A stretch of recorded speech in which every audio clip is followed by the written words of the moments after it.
Good afternoon, ambassadors, ladies and gentlemen, and friends. It's a great honor for me to be here again and to moderate a panel here at the Athens Democracy Forum.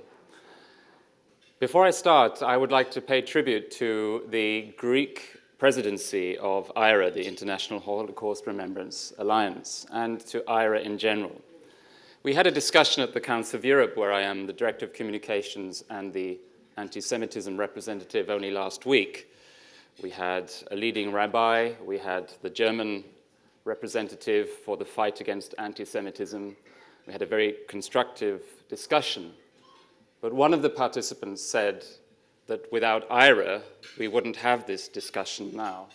It was IRA that 10 years ago already created the momentum that we now have special envoys in practically all European countries, that we have a special envoy of the European Union. And my position is also one that was created against the background of the work of IRA.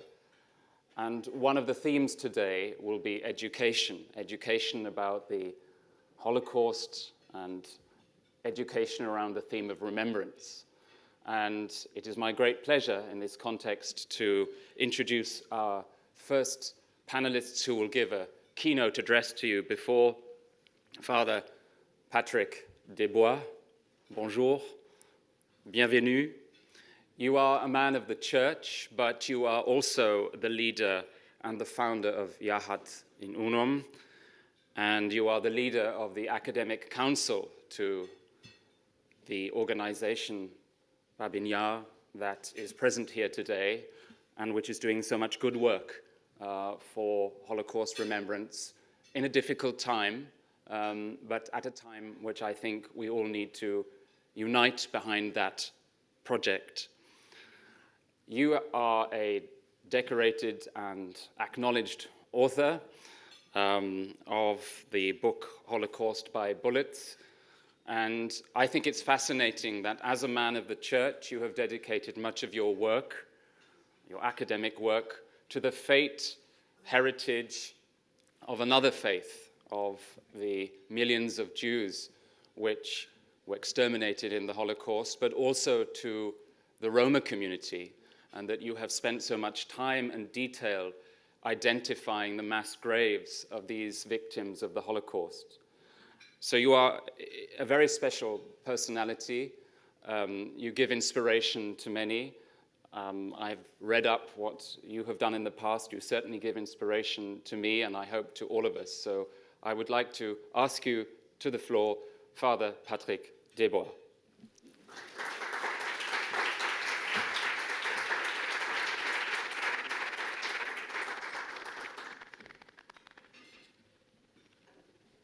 Thank you. It's a great honor to be with you, because it's a conjunction.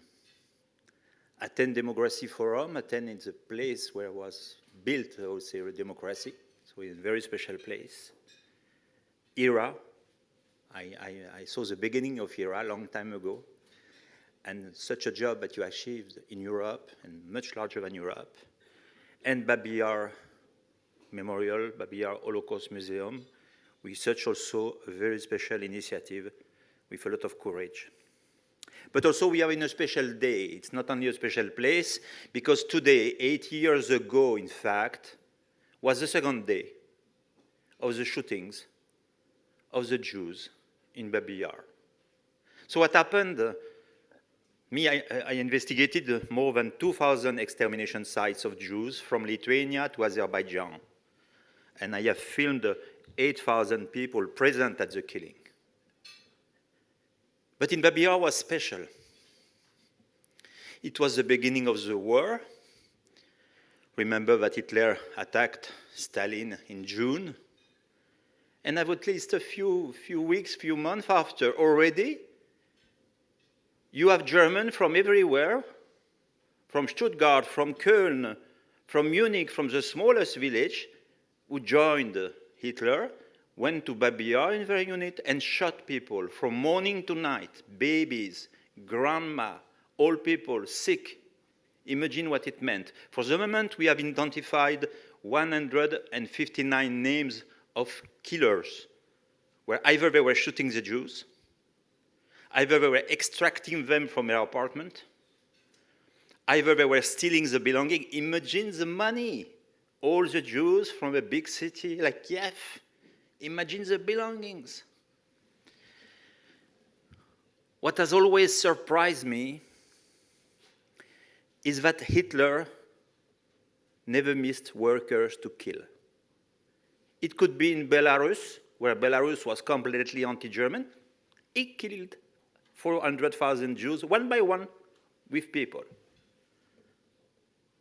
It could be Ukraine, it could be Poland, it could be Moldavia, it could be Romania, it could be Russia, because he went until North Ossetia. Everywhere, he found workers. There is no place where he said, oh, I have nobody to kill the Jews. Either it was mainly German, like in Kiev, either it was local people. So that's important to remember that. Why?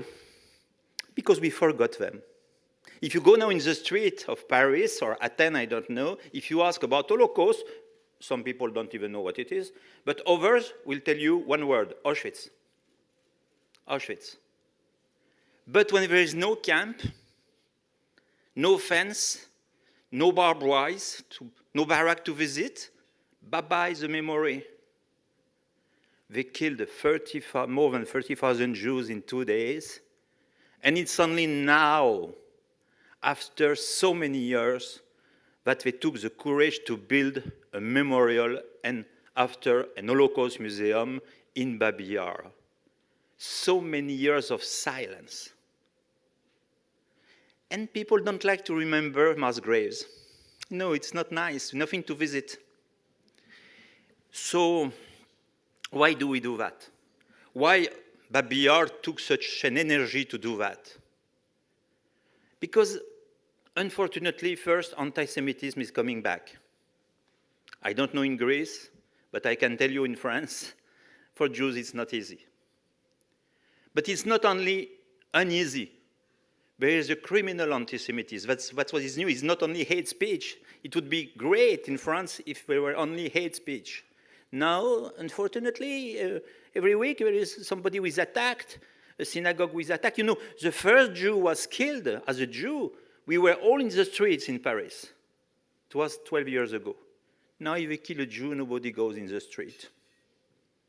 Only an article in the news. Anti-Semitism, criminal anti-Semitism is coming back. With denying the Holocaust, of course, with connection to Israel, even with people who don't know even where Israel is. So we have to teach Holocaust to show the gravity of anti-Semitism. There is a connection between hate speech and crimes. You know, some people don't, they said before, I don't like the Jew, like I don't like the fish. You know, they don't know why they cannot eat fish. So we say, do you want vegetable? So, but suddenly it was not to dislike the Jews, it was to attack the Jews. That's very, very different. And so we are into a new step. You have violence against the Jews in France, violence against the Jews in Germany, violence against the Jews in Britain, violence against the Jews in North America, where we're feeling so safe. I'm also a professor in Georgetown. But there is another part. You know, people learned from Hitler. Hitler is known all over the planet. Me, I gave speeches in Asia, in Central America, anywhere. People know Hitler as a mass killer. There are always books about, there is no book about Stalin well known, or Mao, or Pol Pot. The brunt of the mass killer is Hitler. Some people say there is a Shoah fatigue, but there is no Hitler fatigue. And the heritage of Hitler is great in different groups, ultra-right, Islamist, but they learned from Hitler. I will tell you a story. It was more than 25 years ago. I was in Poland, in Krakow, and I met a man called Stefan Vulkanowicz. He was very well known, and he told me, Patrick, Hitler made a mistake. I said, which mistake? He said, he built Auschwitz. And I told him, why is it a mistake for you? He told me, because the Jews are coming back. When they killed them in the forest, they never came back. And all of the world, they know it. They know that if you build a camp, you will have people coming. You will have journalists. You have pictures from satellite. But if you shoot people in a mass grave, you have no memory. So very frequently, the Jews say never again. And the killers of today say never again Auschwitz. Now we come back to genocide handmade. I work in Iraq against ISIS to heal the victims, the Yazidi, but also to put some ISIS people in front of a judge in Europe. You know, no Auschwitz under Bashar al-Assad. No Auschwitz under ISIS. No Auschwitz under the Taliban and Al-Qaeda. No Auschwitz under Boko Haram. No Auschwitz in Niger, Mali, Burkina Faso, actually, where such violence is. But people kill one by one and put in a mass grave. Because they learned from Hitler no memory, and most of the time, no justice. So why we have to teach Baby Yar? Why will be a huge ceremony next week? Why we are building a teaching center in Baby Yar? Because the planet needs it. Because Baby Yar will be the first time we make a memorial near a mass grave. Normally, we make a memorial in Belzec, Sobibor, Majdanek, Auschwitz, because there are camps, something to visit. Baby Yar, it's only a valley of death. And they burn the corpse. Altogether, it's 100,000 victims. First time in history, I know mass grave in Syria. Raqqa was the capital of ISIS. They had also a huge place where they threw corpses. Newspaper went, New York Times and other newspapers. But after bye-bye, don't think we will inaugurate a museum in Raqqa. I found 35 mass graves of Yazidi in Iraq. Bye-bye, no memory. The bones were eaten by the dogs when I went. I say that because we are confronted to two diseases. The first disease is the popping of the criminal anti-Semitism. People now are not shy to attack a Jew, to push a Jew in Brooklyn, to insult a Jew, to burn a synagogue in Paris, to shoot a rabbi. But you know, when a Jew is shot in Paris, we don't ask in which camp he is. We ask, who is the killer? Who is the attacker?